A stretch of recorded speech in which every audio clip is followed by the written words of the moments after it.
Pela primeira vez na história, alunos da rede pública de ensino do Brasil podem ficar sem livro de história. Não só de história, mas de ciências, geografia e outras disciplinas, porque o governo, gastando com coisas absolutamente inúteis, se vê obrigado, para cumprir as leis fiscais, em bloquear gastos úteis, como é o caso de livros didáticos. Foi quando Jairo finalmente entendeu. O governo não se importa comigo. O governo não liga se eu aprendo ou não. Não economizam os 4 bilhões em diárias e passagens para a Janja ficar rodando o mundo em férias com o nosso dinheiro e o Lula passar vergonha ao redor do mundo. Agora, na hora de cortar da saúde, na hora de cortar da educação, aí eles são homem, aí eles são macho, aí o Haddad é um fiscalista, né? Agora, na hora de você cortar privilégios tributários para elite privada, né? Gente como Wesley Batista, né? Amigos, empresários do governo, a elite do funcionalismo público federal, em vez de cortar os super salários de deputados, senadores, juízes e promotores. Aliás, eles estão promovendo um verdadeiro embuste nesse combate aos privilégios. Eles estão enganando, mentindo para o seu próprio eleitorado, dizendo que estão apresentando um projeto, né, para acabar com o super salário e etc e tal, e na prática, o projeto que eles apresentam, na realidade, coloca várias exceções para o teto remuneratório, ou seja, várias verbas que aqueles que já recebem super salários, né, então, cara, já tem um salário de 46 mil reais, aí vem o projeto do governo e institucionaliza o que já acontece hoje, de furarem esse teto de 46 mil reais com um monte de penduricalho. E enquanto isso, até agora, né, Lindbergh Farias não cumpre a sua promessa de assinar a minha PEC anti-privilégio. Nessa legislatura, você é o líder. Por que o PT não falta 15 assinaturas, Lindbergh? Falta assim, eu coletei 90% das assinaturas, faltam 15. A proposta é muito simples, já expliquei. Nenhuma verba indenizatória para agente político, ó, eu tô deixando, deputado, senador, juiz, promotor, que juiz, promotor, juridicamente é agente político também.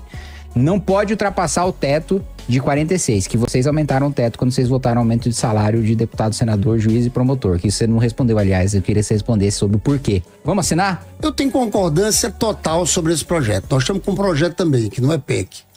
Tá aí, você vai sair daqui com uma vitória parcial. Eu não tava querendo dar o troféu total a você. Não, mas uma assinatura. Eu vou só conversar com minha bancada, mas minha tendência eu concordo. É de fazer um gesto aqui, a gente assinar e tentar ir para isso. Tá bom? Você levou essa aqui. Agora você vai votar no PL também do governo do super salário. Super salário, eu voto. Se cortar mesmo, se não tiver pegadinha, se tiver sacanagem, eu voto. A gente vai falar sobre isso e também vamos falar sobre agora os ataques do MST contra Lula. Você entendeu bem, ataques do MST contra Lula, insatisfeitos porque até agora o Lula não fez a prometida reforma agrária, né? Aliás, isso é uma coisa que me espanta os eleitores petistas não se perguntarem, né? Bom, o PT governou o país durante o quê? 16 anos, salvo engano? Em 16 anos, por que não fizeram a taxação de super ricos que eles prometem? Por que não taxaram lucros e dividendos como eles prometem? Por que não fizeram a reforma agrária como eles prometem? Né? Acabaram com os latifúndios, tiraram os grandes privilégios do agronegócio. Ué, governaram durante tanto tempo, né? E só agora isso parece ser pauta relevante para eles e as pessoas não se perguntam por que agora, porque até hoje, né? Depois de mais uma década no poder, o PT nunca fez isso. Eles não percebem que é um discurso para enganar otário, né? E que quanto menos eles fizerem, mais eles podem prometer, né? Quanto menos eles realizarem, quanto menos eles entregarem aquilo que eles prometem, mais eles fazem o eleitorado de refém do próprio discurso. Porque se nunca tem reforma agrária, sempre vai ter o eleitorado de esquerda com a demanda por reforma agrária. Se nunca tem taxação do super rico, sempre vai ter a demanda de esquerda para taxação do super rico.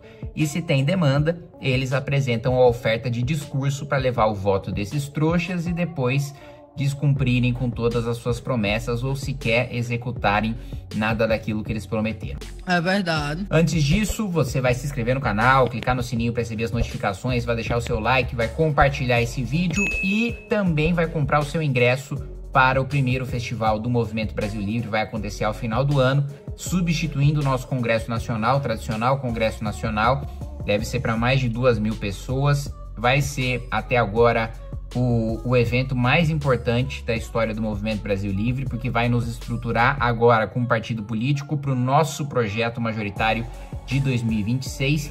E, aliás, agora nós temos partido e nós precisamos que você seja o nosso candidato. Você que é de todo o Brasil, entre em contato, né? Entra no site do MBL, nos mande mensagem, se inscreva na Academia MBL, nós precisamos de você. Bom, vamos lá, primeiro ponto. Em meio a limitações orçamentárias, o Ministério da Educação optou por garantir apenas os livros didáticos de português e matemática para todas as escolas públicas do ensino fundamental, deixando por fora, por hora, os materiais de ciências, geografia, história e arte.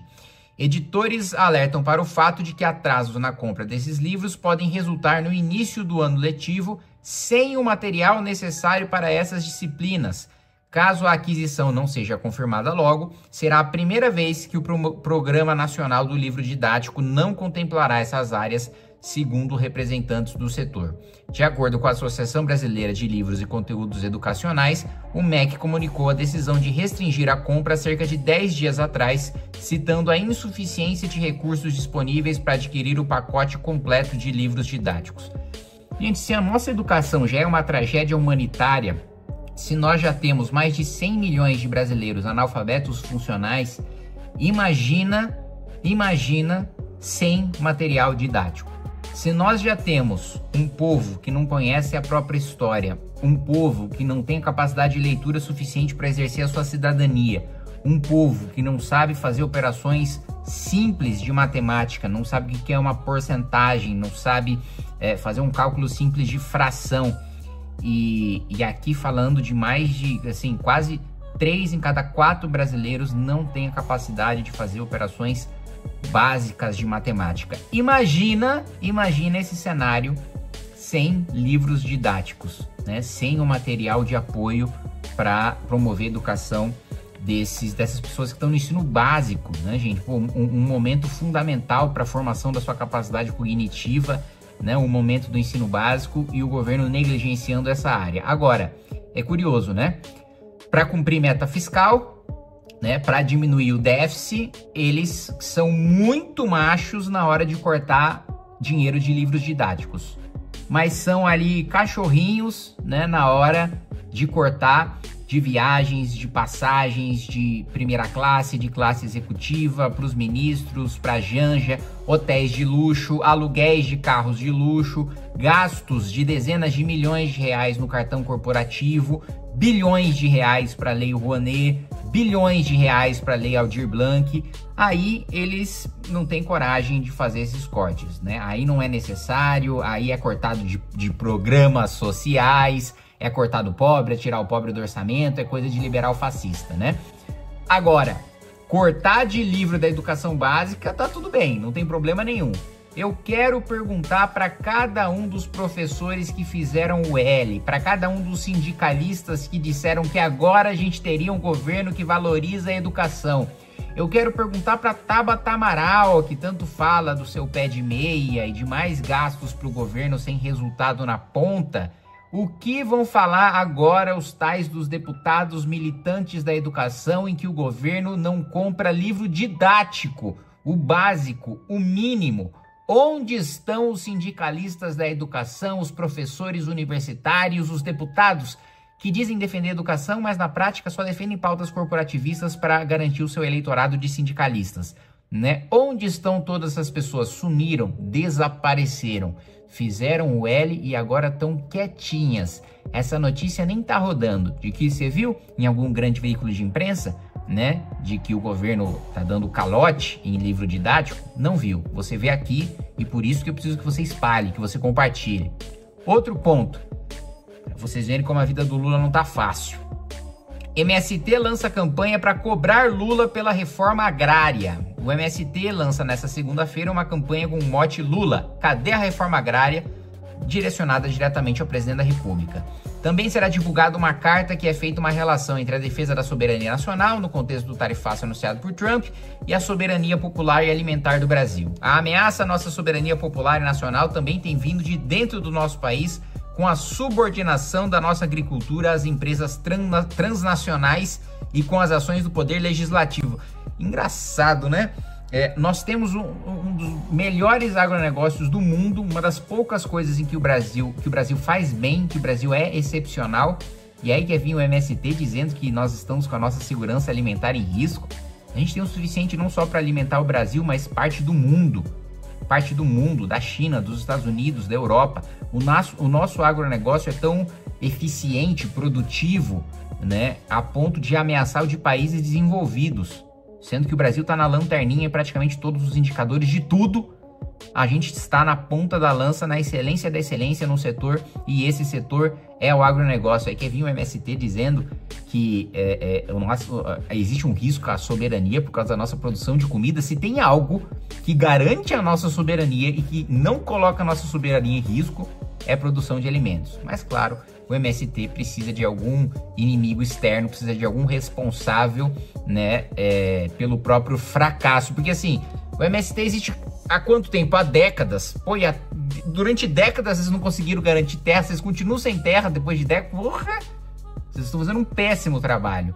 Mas é bom saber, é bom ver o MST batendo no Lula, o Lula apanhando do MST, para mais uma vez a gente ter essa guerra interna na esquerda e abrir uma brecha, abrir uma oportunidade para nós termos um projeto sério de país em 2026, que é a nossa próxima esperança. Um abraço e até mais.